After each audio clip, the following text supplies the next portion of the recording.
मैं जम्मू कश्मीर के कटरा में स्थित वैष्णो देवी मंदिर हूं।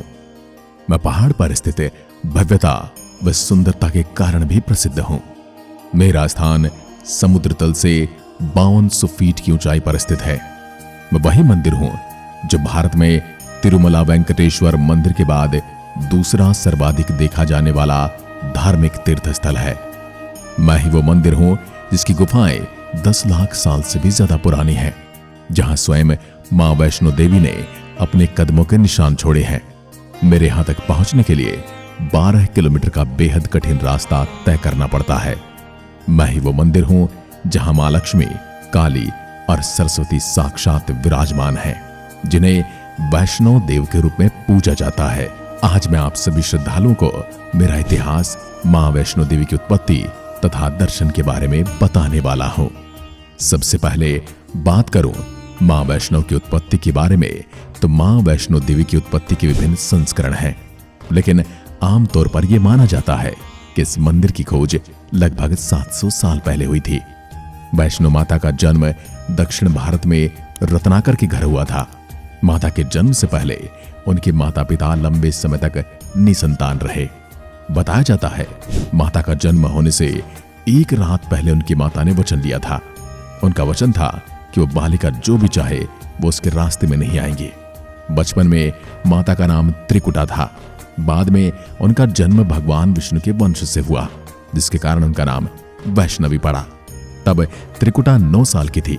तब उन्होंने अपने पिता से समुद्र के किनारे पर तपस्या करने की अनुमति मांगी। त्रिकुटा ने राम के रूप में भगवान विष्णु से प्रार्थना की। सीता की खोज करते समय श्री राम अपनी सेना के साथ समुद्र के किनारे पहुंचे। उनकी दृष्टि गहरे ध्यान में लीन इस दिव्य बालिका पर पड़ी। त्रिकुटा ने श्री राम से कहा उसने उन्हें अपने पति के रूप में स्वीकार किया है। श्री राम ने उसे बताया कि उन्होंने इस अवतार में केवल सीता के प्रति निष्ठावान रहने का वचन लिया है, लेकिन भगवान ने उसे आश्वासन दिया कि कलयुग में वे कल के रूप में अवतरित होंगे और उससे विवाह करेंगे। इस बीच श्री राम ने त्रिकुटा से उत्तर भारत में स्थित माणिक पहाड़ियों की त्रिकुटा श्रृंखला में अवस्थित गुफा में ध्यान लीन रहने के लिए कहा। रावण के विरुद्ध श्री राम की विजय के लिए मां ने नवरात्र मनाने का निर्णय लिया।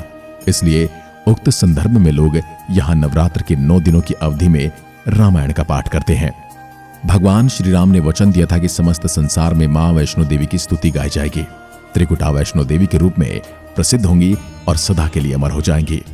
आपको बता दूं, मेरा स्थान कटरा से 12 किलोमीटर की दूरी पर बना हुआ है और कटरा से मंदिर जाने के लिए परिवहन की सुविधाएं भी की गई हैं। श्रद्धालु पाखली और इलेक्ट्रिक गाड़ियों के जरिए मेरे यहां तक पहुंचकर मां के दर्शन कर सकते हैं, जिसमें 2 से 4 लोग आसानी से बैठ सकते हैं। कटरा से संजी छत तक हेलीकॉप्टर की सुविधा भी उपलब्ध कराई जाती है, जो कटरा से 9.5 किलोमीटर दूर है। श्री माता वैष्णो देवी जी को जाने वाले तीर्थ यात्रा सबसे पवित्र और प्रसिद्ध तीर्थ यात्रा है, जिसमें लाखों तीर्थयात्री पैदल यात्रा करते हैं। वैष्णो देवी माता को दुनिया भर में मोह मांगी इच्छाएं पूरी करने वाली माता के नाम से जाना जाता है। मेरा स्थान त्रिकुटा की पहाड़ियों में गुफाओं में बना हुआ है। लाखों लोग इस पवित्र गुफा के दर्शन के लिए हर साल आते हैं। इतना ही नहीं, बल्कि हर साल यहां आने वाले तीर्थयात्रियों की संख्या अब 1 करोड़ से ऊपर जा चुकी है। श्रद्धालुओं का मां वैष्णो देवी पर अटूट विश्वास होने की वजह से मैं केवल भारतीय नहीं बल्कि पूरे विश्व भर में प्रसिद्ध हूं।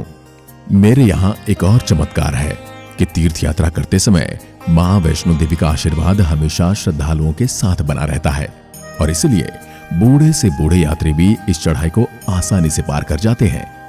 मां वैष्णो देवी के दर्शन 3 प्राकृतिक पत्थरों के रूप में किए जाते हैं, जो कि स्वयंभू हैं। गुफा के अंदर मां वैष्णो देवी की कोई प्रतिमा स्थापित नहीं है। यहां आप 12 महीने में कभी भी मां वैष्णो देवी के दर्शन साल भर कर सकते हैं। 1986 में मंदिर ट्रस्ट ने श्राइन बोर्ड की स्थापना की। तभी से मंदिर और यात्रा के व्यवस्थापन की जिम्मेदारी बोर्ड की है। बोर्ड ने तब से लेकर आज तक यात्रियों की सुविधाओं के लिए काफी काम किया है। जगह जगह यात्रियों के रुकने एवं आराम करने के लिए अब छोटे छोटे कैंप भी लगाए जाते हैं। माता से जुड़ी एक और पौराणिक कथा जो माता के भक्त श्रीधर से जुड़ी है। इस कथा के अनुसार वर्तमान कटरा कस्बे से 2 किलोमीटर की दूरी पर स्थित हंसाली गांव में मां वैष्णो के परम भक्त श्रीधर रहते थे, जो कि निसंतान थे।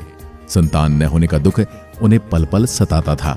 इसलिए एक दिन नवरात्रि पूजन के लिए कुंवारी कन्याओं को बुलवाया। अपने भक्तों को आशीर्वाद देने के लिए मां वैष्णो भी कन्या वेश में उन्हीं के बीच आ बैठी।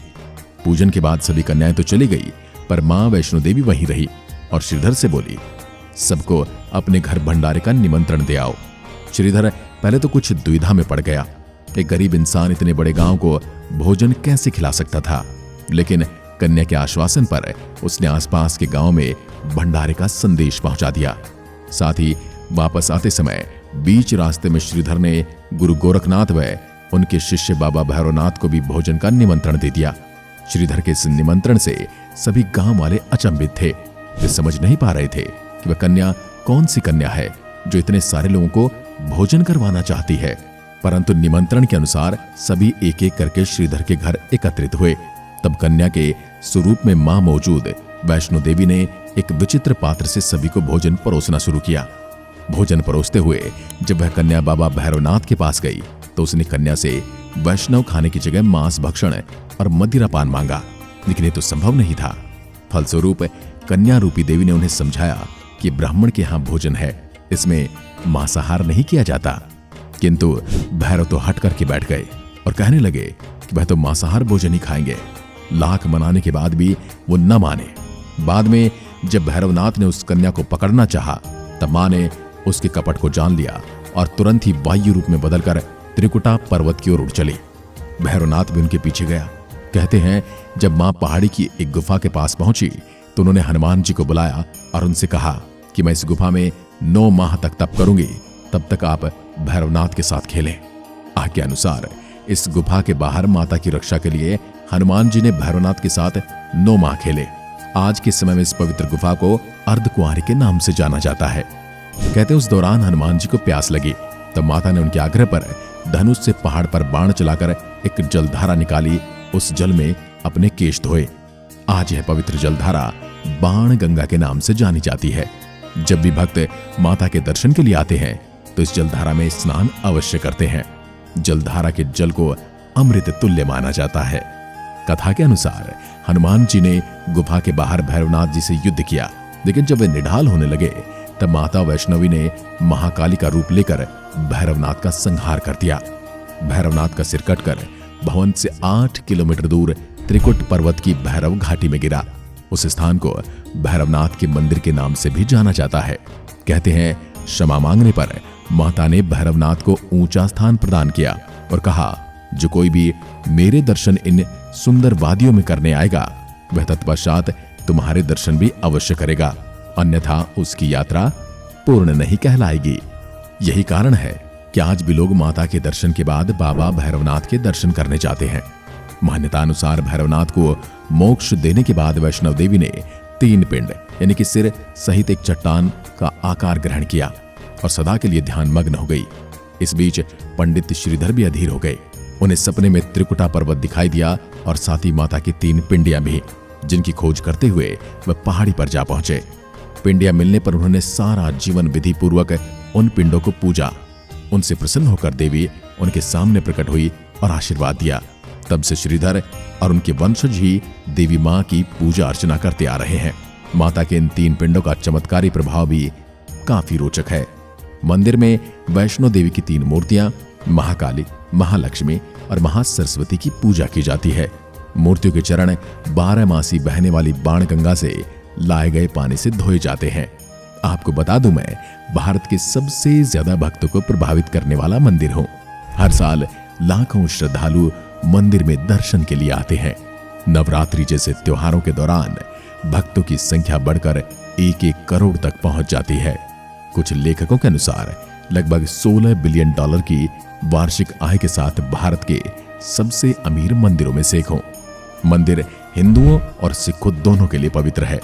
स्वामी विवेकानंद जैसे कई प्रमुख संतों ने मंदिर का दौरा किया। महाभारत, जो पांडवों और कुरुक्षेत्र युद्ध का लेखा जोखा देता है, उसमें भी वैष्णव देवी की पूजा का उल्लेख है। कहा जाता है कुरुक्षेत्र युद्ध से पहले अर्जुन ने आशीर्वाद के लिए भगवान कृष्ण की सलाह से देवी की पूजा की थी। उनकी भक्ति से प्रसन्न होकर देवी मां वैष्णो देवी के रूप में उनके सामने प्रकट हुई। जब देवी प्रकट हुई तो अर्जुन ने एक स्तोत्र के साथ उनकी स्तुति शुरू की। आमतौर पर यही माना जाता है कि पांडवों ने सबसे पहले कोल कंडोली और भवन में मंदिरों का निर्माण देवी मां के प्रति श्रद्धा और कृतज्ञता में किया था। एक पहाड़ पर त्रिकुटा पर्वत के ठीक बगल में और एक पवित्र गुफा के सामने 5 पत्थर की संरचनाएं हैं, जिन्हें 5 पांडवों की चट्टान का प्रतीक माना जाता है। माता के दर्शन करने की यात्रा लगभग 24 किलोमीटर लंबी है, जो कि एक कठिन यात्रा मानी जाती है, परंतु माता के आशीर्वाद से यात्रा भी आसान हो जाती है। धर्मस्थल की यात्रा कटरा में बाणगंगा से शुरू होती है। वैष्णो देवी का निकटतम बड़ा शहर जम्मू, जो कि रेल मार्ग, सड़क मार्ग और वायु मार्ग द्वारा भारत के सभी शहरों से जुड़ा हुआ है। जम्मू तक बस, टैक्सी, ट्रेन तथा हवाई जहाज की सहायता से जाया जा सकता है। मां वैष्णो देवी आप सभी की मनोकामनाएं पूर्ण करें। धन्यवाद। जय हिंद, जय भारत, जय माता दी।